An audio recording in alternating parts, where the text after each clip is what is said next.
Coming back here on Sports Talk Chicago, Joey Christopoulos right here in WLS AM 890. Happy Saturday, Chicago. Hope you're having a wonderful weekend. We're talking Chicago Bears.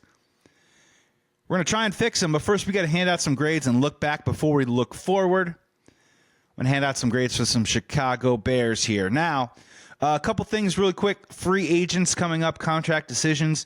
Keenan Allen, Tevin Jenkins, Larry Borum, Patrick Scales. Now, Patrick Scales was hurt all season. He's our long snapper. Scott Daly came in, and honestly, we didn't hear anything about him, which means that he did a good job. So we'll see what happens if they make a decision there to move on. Patrick Scales has been with the team for quite some time. Jack Sanborn's also a free agent. My brief thoughts on all of these guys. Tevin Jenkins, I wouldn't bring him back. I would bring him back maybe if he would compete for a job. I don't think that's something that he's going to be interested in Chicago. He'll probably have to go somewhere else to compete for a job with someone else. He's probably more interested in doing that than coming back and losing his starting job. There's a pride factor involved there. Tevin Jenkins just simply has not been healthy, and unfortunately some of that power, some of that nastiness, you just have to wonder with each injury that piles up whether that nastiness slowly erodes, and that's his special skill. So I don't think you're going to get a better return from Tevin Jenkins moving forward. I personally would just try and move on, and I would try and move on in the draft if possible. Keenan Allen, I'm going to hand out my grade for Keenan Allen in a second, but, this is all going to come down to dollars. I personally actually would try and bring Keenan Allen back. If you're talking about who Caleb Williams' favorite receiver is right now, I would have to tell you it's probably Keenan Allen. Is that good news for Rome Odunze's potential, or is that good news for DJ Moore, the guy we just gave a huge contract extension to, who should be the 1-2 tandem with Caleb? Not great news in that category, but Keenan Allen has been a good player. 7 touchdowns for the team. He's been good in the red zone. His drops have been off the charts, but it's really going to come down to money, right? I think he made $21 million this past year. I wouldn't give him $1 over 12. I would try and get him somewhere in the 10 range and try and make it incentive-based. Maybe try and fix in a signing bonus so it doesn't go against the cap. But, he's going to want at least $15 million. I don't think anyone out there is going to want to pay that. So I think Keenan Allen's going to have to make a decision of choice of whether he's comfortable, and he has said that he's either comfortable in Chicago or with one of the LA teams. It's going to be something that's going to have to play itself out, and I don't think it's going to play itself out for at least a couple months while the Bears get their ducks in a row. Moving on. Time to hand out grades. We're going to go first with the quarterback. Caleb Williams. Caleb Williams, rookie season, played all 17 games. Good for him. I need to give him a B-. Wanted to give him a C+, but when you dive into a little bit of the deeper aspects of his numbers, you do have to ask yourself a question of, is he a product of his environment, or is the environment a product of him? I would say right now he's a product of his environment with the Chicago Bears. Over the last handful of games, I think it was 6 or 7 games, 421 pass attempts, only 1 interception. He did a great job for a rookie quarterback playing all 17 games, who took 68 sacks. Dude did a great job protecting the football. You really can't ask for more from a rookie quarterback in that situation. Rarely put the ball in harm's way, and fumbling coming out of college was a huge factor for Caleb Williams, because sometimes when he gets out of the pocket, he doesn't protect the football against his body. He likes to hold it in his hand as he moves. That was a big concern. And to this point, to this part in the season, in his 1 year, he did a really, really great job. He had total yards, 4,030 yards. Not bad. And when I came into the season, I tried to impress upon everyone. There was going to be highs. There were going to be lows. This was going to be like a roller coaster. He was going to look great one week. He was going to look terrible the next week.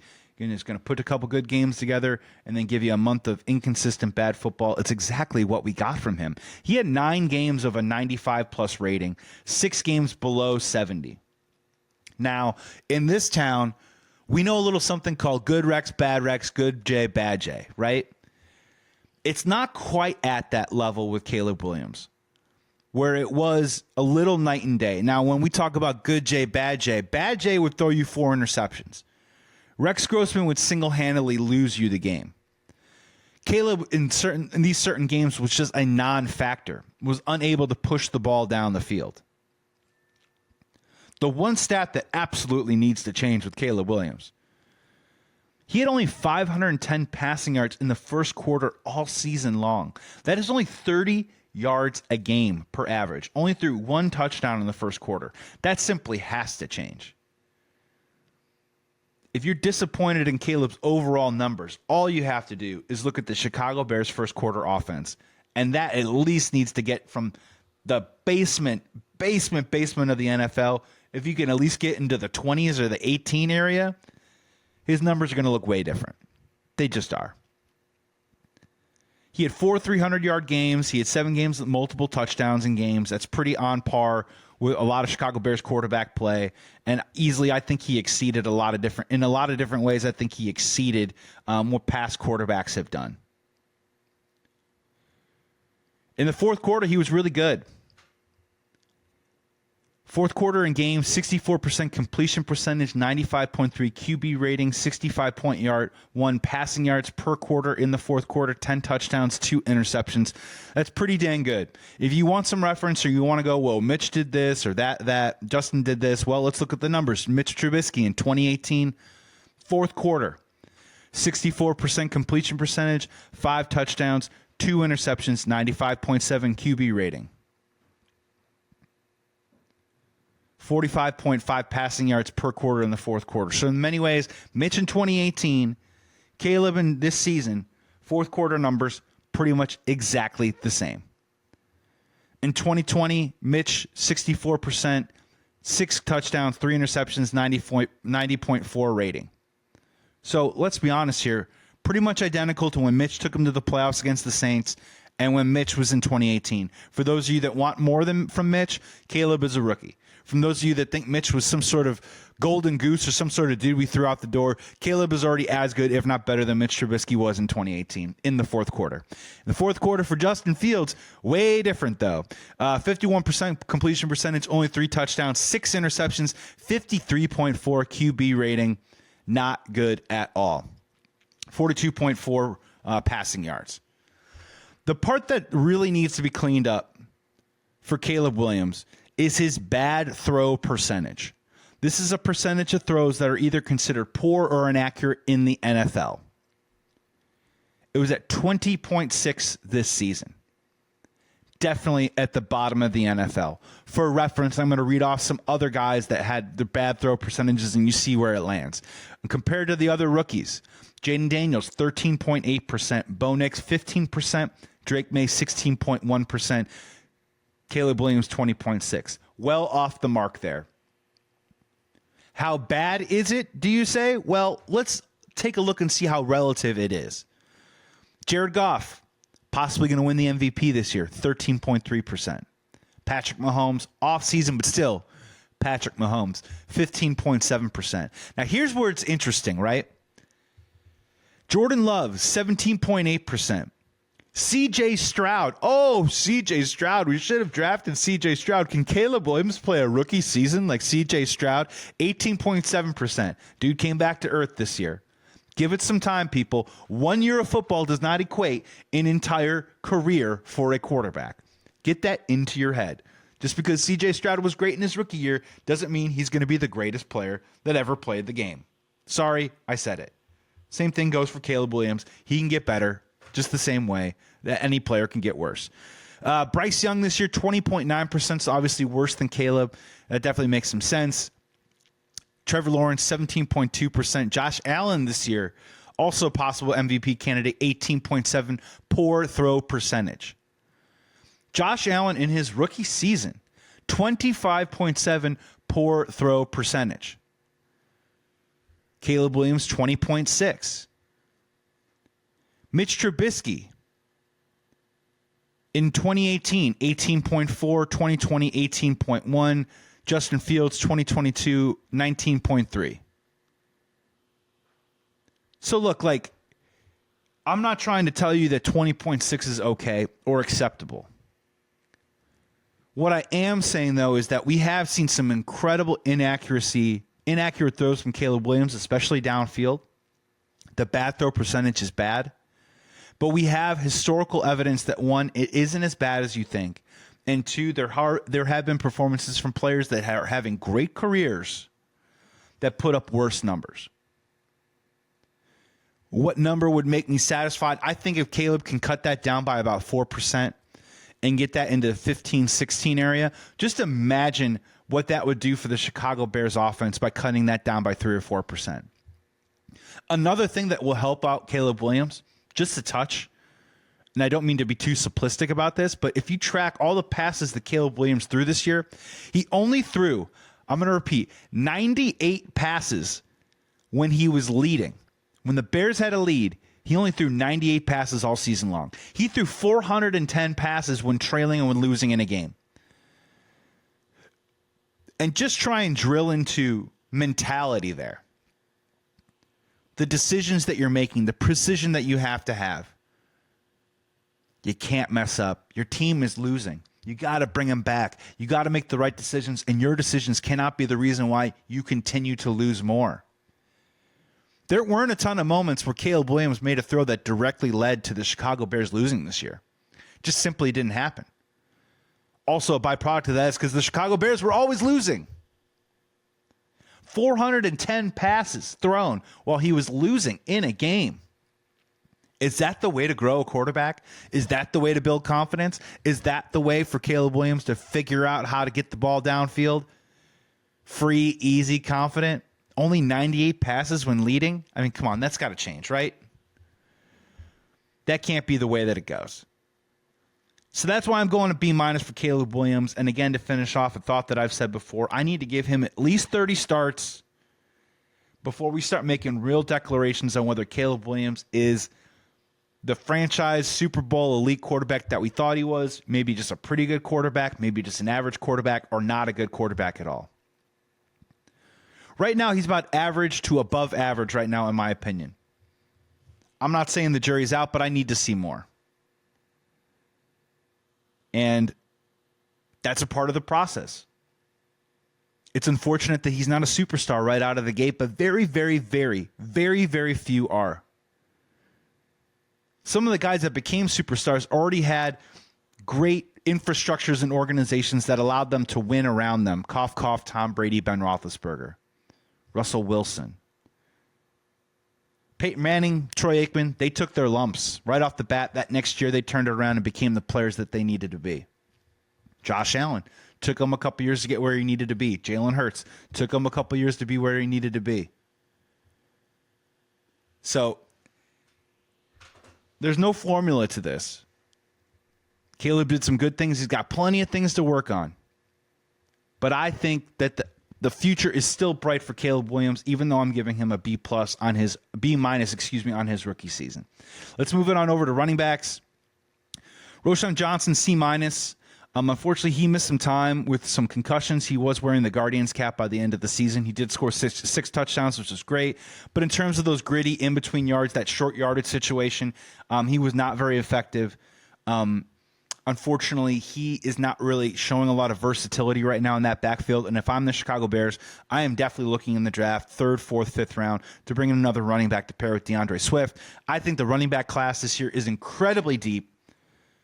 I think there are a lot of really, really interesting, talented running backs that are going to be available in the middle rounds. I think the Chicago Bears got to pounce on that and bring someone else in. DeAndre Swift, I'm giving him a C. Played 17 games, 959 yards. Couldn't even crack 1,000 yards in a 17-game season. 3.8 yards per carry, 42 receptions, 386 yards, 6 touchdowns on the year. Good for him, DeAndre Swift, for playing every single game. He was banged up at times, but still made it out there. Look, the dude's a home run hitter. In space, he is a talented guy. He's a guy that you have to game plan and account for. He does change the way an opposing defense plays against you, but at the same time, he makes really poor decisions in between the tackles. His initial contact with opposing defenders isn't great, where he doesn't really drive his legs and punish you. He isn't a number 1 running back. He is a great 1B running back in a backfield. We're looking at Detroit. I hate to say it, but if DeAndre Swift had a David Montgomery-esque running back with him, I think he would be much more effective. The Chicago Bears need to find a tandem partner with him to go in that backfield to make it happen moving forward, because I don't think DeAndre Swift is the workhorse or the guy that should be getting 15 to 20 carries every single game. I don't think that's the best way to use him. Wide receivers, DJ Moore, B-. Maybe this is a product of what they asked him to do. What is the deal with the bubble screens? Can we get rid of that? DJ Moore also had drops at times. DJ Moore in the first month and a half of the season had real body language issues. Look, I think he needs a complete reset, complete refresher. He caught 98 passes, 966 yards for 6 touchdowns. I hate the way that they deploy DJ Moore. All of a sudden, midway through the season, people started talking about reports that he wasn't really that great of a route runner, and that's why they needed to make him more of a Deebo Samuel running back. I couldn't disagree more. Don't lie to Chicago Bears fans. We literally saw him the year before with Justin Fields go deep, go across the middle, post routes, back shoulders, making great catches down the field. He is a down-the-field threat.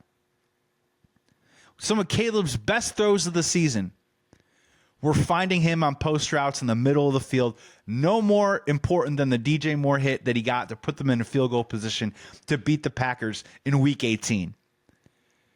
So bubble screens, I don't get it. He's a physical receiver. I like you want to get the ball in his hands and he makes some plays. But man, can we just retire the bubble screen for a while, for forever? Have you ever heard of a slant before? Watch college tape. Watch Caleb's college tape. He actually throws a pretty good slant. Maybe think about that, Bears fans. Because the Bears themselves, they got to get rid of the bubble screen. It's just, teams are all over it. And we talk about bubble screens. Think about it like a balloon.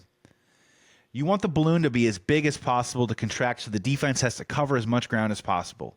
When you run those bubble screens, it takes air out of the balloon and slowly makes the balloon smaller. They creep in on you, so they're on top of it. By the end of the season, opposing defenses, they weren't threatened by us downfield. We need to get back to that moving forward. Keenan Allen, covered him just a little bit. I'm giving him a C-. This guy, multiple Pro Bowler, 10,000 receiving yards.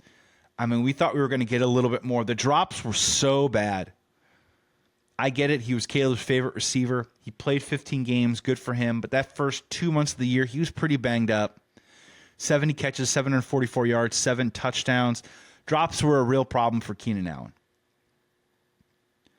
And it was just uncharacteristic, and in a season that really needed veteran leadership or veterans to make plays to hold up other mistakes happening on the football team, Keenan Allen was just as complicit in those mistakes as anybody else.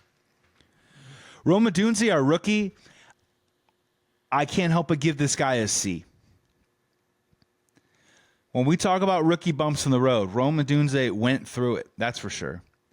54 catches, 734 yards, 3 touchdowns. The numbers aren't that bad. But you are walking out of the year saying, man, should we keep Keenan Allen? Is Rome Odunze really ready to become a number 1 wide receiver? And this is small, but it means something. When you're a team that runs a bunch of stretch run plays and a team that runs a bunch of bubble screens, quick throwouts, you have to have wide receivers that are willing to block. And I'm telling you right now, Rome Odunze is a terrible outside blocker. Awful. I don't even know if it's will or want to. He just is bad at positioning. He whiffs constantly. And it's not a comparative, but it's to illustrate why the guy was on the team. When you look at Equanimeous St. Brown, EQ St. Brown, and the Chicago Bears were racking up 200 team rushing yards a game, on, is because he was a great, willing outside blocker as a wide receiver to spring those guys in those outside zone reads. Rome Odunze is just not blocking right now. It's a big point of emphasis for me in the offseason. Otherwise, just start running him down the field more, get rid of the bubble screen, and just change the way you run your offense because you don't have the personnel to execute what you're calling. And Rome Odunze, I'm looking for a huge leap, right? There were some bumps in the road for sure, but right now he's just getting a C for me. That was average at best. And you look around at what Malik Neighbors did. You look around at what Brian Thomas Jr. did. Marvin Harrison, a little bit of an up and down year, but man, that dude still made plays. Rome Odunze's got a lot to prove. picked third out of those 4 receivers. He is right now the 4th receiver in that production bunch of those 4. We'll see how it goes moving forward. Hitting up our tight ends, Cole Kmet, C-. Maybe not all his fault. 47 receptions, 474 yards, 4 touchdowns. He disappeared at times, missed assignments on offense. The blocking wasn't exactly where it needed to be at all moments, at all times. And this is a guy who I'm giving him a C- also because I think when you talk about, the Chicago Bears had 8 captains on their team and who's the leader of this team, I really do believe that Cole Kmet has the talent, production, tenure, and temperament to be a real leader on offense for this team. Sometimes you need your leaders to also be productive on the field. He's definitely capable of that. He's been around long enough, and I think he's eloquent and gets it, where he could really truly be a vocal leader on this team and someone that everyone can rally around. Maybe do some of that heavy lifting for Caleb Williams as he continues to grow in his role as a leader. But you can't just let him disappear at times. You got to try and force feed him the ball or get him involved. And honestly, he had way too many mistakes and missed assignments on offense. Just needs to play cleaner football. And I'm giving him a C- because I think the future is very bright for Cole Kmet, but this was an incredibly disappointing season after a really strong 2023. Gerald Everett, I don't need to get into it. I'm giving him an F. Huge waste of a signing. They need to cut him. I think they'll save $5 million on their cap space if they get rid of Gerald Everett. That was a huge miss. Whether that was a Shane Waldron hiring or whatever, doesn't matter. Didn't work out, and I don't need to belabor the point. Gerald Everett gets an F, in my opinion. The offensive line, I just had this. I'm going to go through the list. Not going to go one by one, but Braxton Jones, I'm going to give him a C-. Dude got hurt. He simply still isn't strong enough in his lower base, something they talked about for years. Will it ever happen? It might not. Tevin Jenkins, C-. Again, did get hurt, did not really move forward in the maturation of his career. Coleman Shelton, C+. I'm just giving him a C+ because he was a steady leader, but he's not a very talented center in the NFL. Was overmatched. Like, he knew where to be and was still overmatched many, many times on the football field. And that is something, the center position, they got to figure that out. They need to find a long-term foundational piece option for them moving forward in the offseason. I think that would be one of the huge mandates for the Caleb Williams future of the Chicago Bears, is finding a center in the offseason. Nate Davis, F. What can I say? Horrible signing. One of the worst signings we're going to see in Chicago Bears history. Dude didn't want to play. I'm sure years from now we're going to get small little anecdotal stories and evidence of stuff that probably was worse than what we already know. We'll see if Nate Davis can continue his career somewhere else, but it doesn't look like anyone picked him up. So, dude loosened the grip of the rope on his passion for football after he got paid, and what are you going to do? And it's one of those things. It's a huge mistake by Ryan Poles. And then Darnell Wright, I'm going to give him a B. Solid, if unspectacular. Didn't really take a huge leap forward. But if we're talking about anchors on our offensive line, he by far is our best player. He by far is a guy, a piece that we can build around. Is he an all-pro, Pro Bowl type right tackle? Not yet. But again, the success can breed that type of acknowledgement. And that type of credit. Becoming a Pro Bowl player often happens when you go to the playoffs. So I'm going to give Darnell Wright a solid B. He's the only one I want back. The other 4, honestly, we might have to deal with Braxton Jones a little bit longer, but the other 4, they need to completely revamp that entire line. They need to go out and spend some money. The options there aren't going to be incredible or knock your hair off. There are a couple of guys. We'll see if they get franchised or re-signed. I can't speculate on who's going to be available right now because we simply don't know yet. But they need to spend a little money in that area. And then I think heavy draft capital in the early and middle rounds and do everything they can to give them some pieces to find some answers with the offensive line, because that is really going to be the key to Caleb's success. And whether he can turn into the type of player that we're hoping that he's going to be in Chicago. On the defensive side of things, let's rip through this pretty quickly. Montez Sweat, I'm giving him a C. 5.5 sacks. I mean, look, no impact plays. They're going to focus in the offseason trying to find someone opposite of him to balance that out a little bit, to take some of the double teams away. But let's be honest, he disappeared at times. I think he was dealing with a lower leg issue throughout most of the season. Good for him for gutting it out, but we need that dude healthy, and we need him back being impactful and adding some juice to that defensive line, because when we talk about the offensive line needing help, Montez Sweat And this next guy, Javon Dexter, and everybody else, I don't know who exactly is going to be those pillars, those foundational pieces that you're going to want to see moving forward. Both the defensive and offensive lines are not nearly good enough. And typically those are the two things that not a lot of people talk about, but those are the types of things that eventually get you into the playoffs and get you into a deep playoff run and become a stable, successful franchise on the regular. I mentioned Javon Dexter. I'm giving him a B, 5 sacks this year. Look, dude stepped up and made plays. I can count on my hand at least every single game, 2 or 3 times. He was in the backfield, being disruptive, making stuff happen. Can he be better? Yes. Is he as impactful as Jalen Carter? No. But on a defensive line that isn't very good, he has been a bright spot, and I would consider him a piece to build around moving forward. TJ Edwards. Now get ready, people. I don't hand many of these out, and I'm not even a hard grader, but on a 5-12 team, it's hard to find them. TJ Edwards, I'm giving him an A-. That's right. Someone aced my class. TJ Edwards was awesome this year. 129 tackles. Dude hits hard. He plays everywhere. He's like a mini Lance Briggs. Saw him in the backfield. Saw him going side to sideline.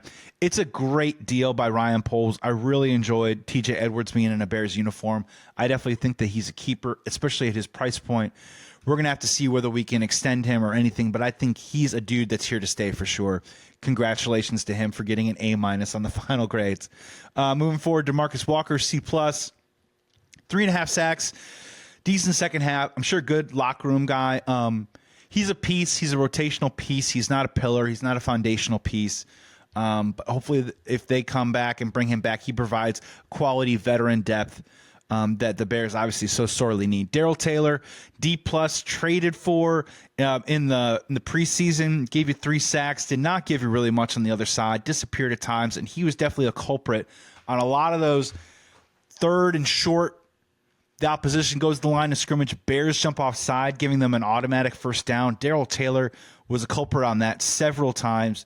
That's so frustrating, shooting yourself in the foot like that. If you're not even going to get after the quarterback, do me a favor and don't jump off sides when it's third and short and give yourself a chance to get off the football field.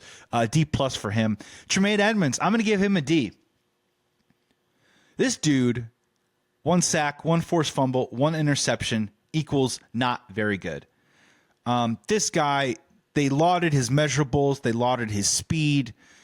They gave him a ton of money. He's making $18 million a year. I can think a lot of different ways to spend that $18 million. Tremaine Edmonds, he's just a league average player in my opinion.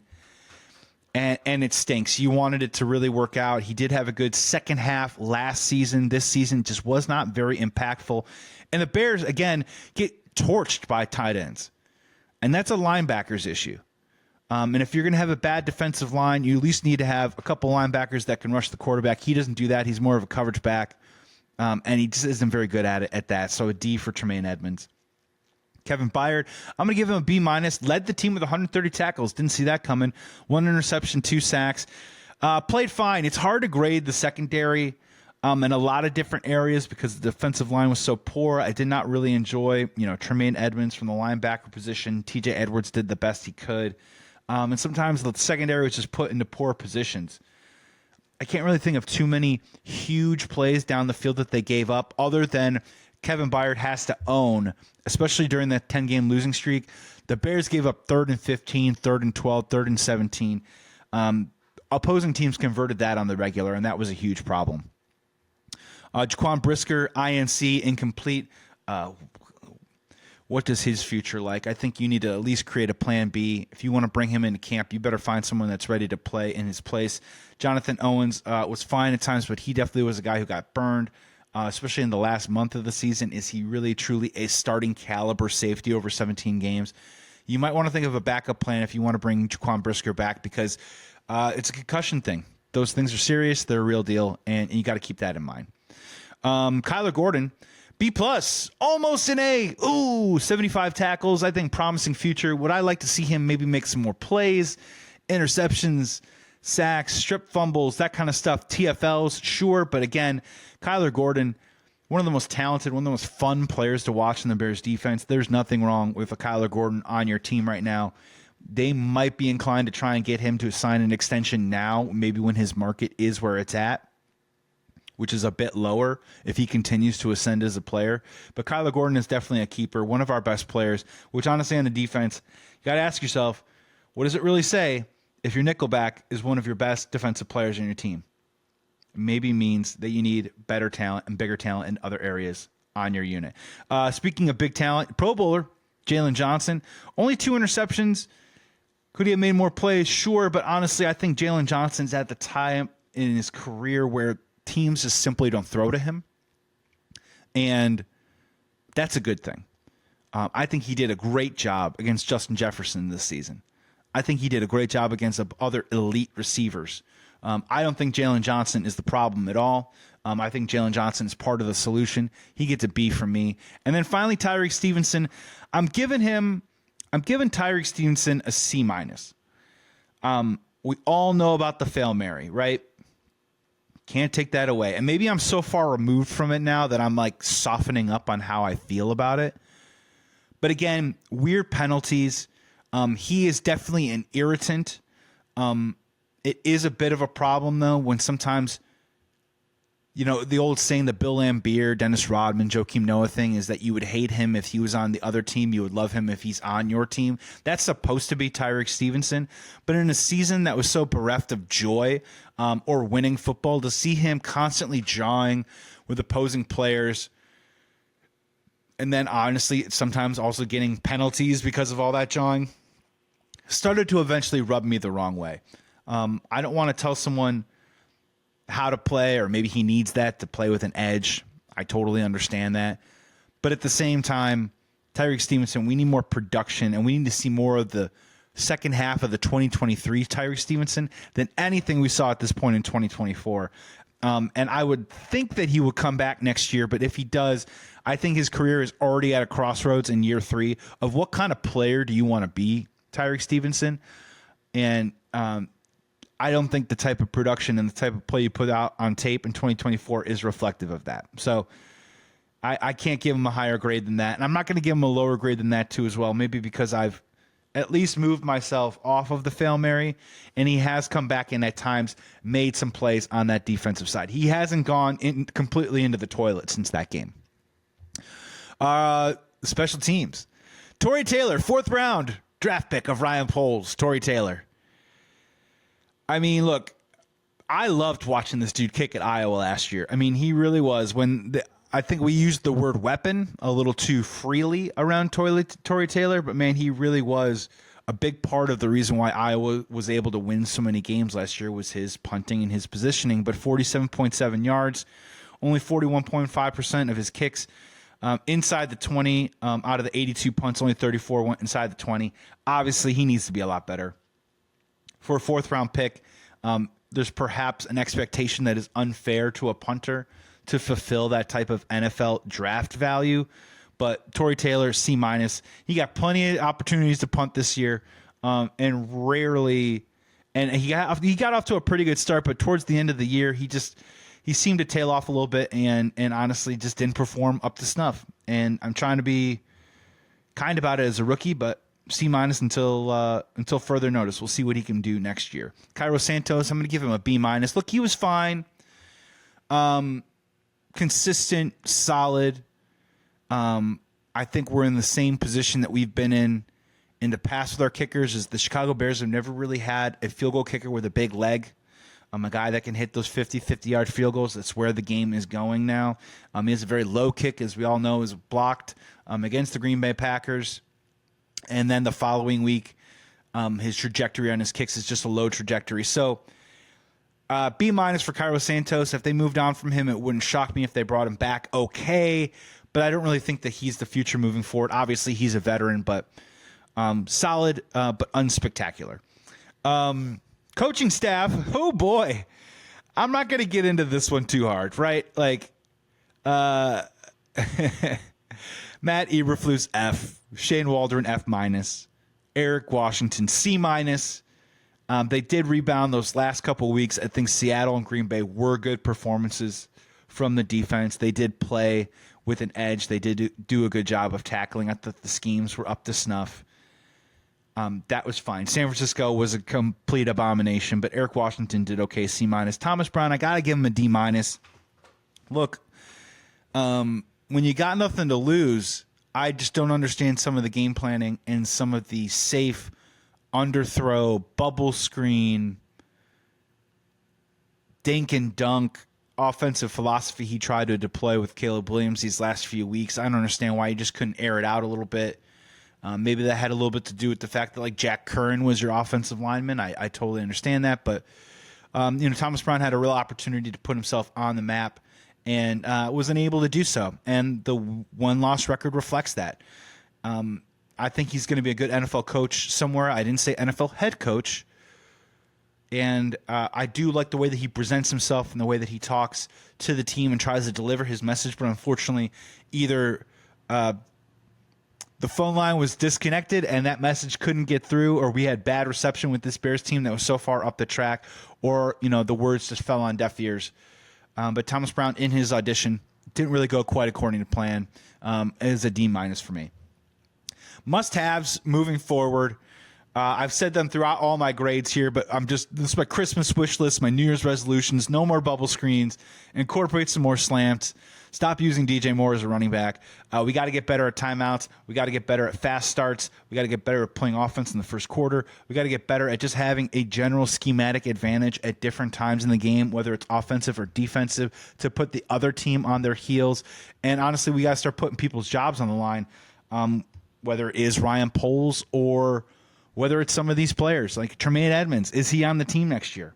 I don't know. I'm not familiar with the cap dollars, but some of these guys that are making some serious money on this team probably need to go out by an addition by subtraction method to try and inject some life into this football franchise. And it's going to be a long off season. It's January, and we are just ahead of it right now, and there's a lot to go through. And after all these final grades, the most important thing, the most pivotal thing, is finding the right head coach for the next Chicago Bears.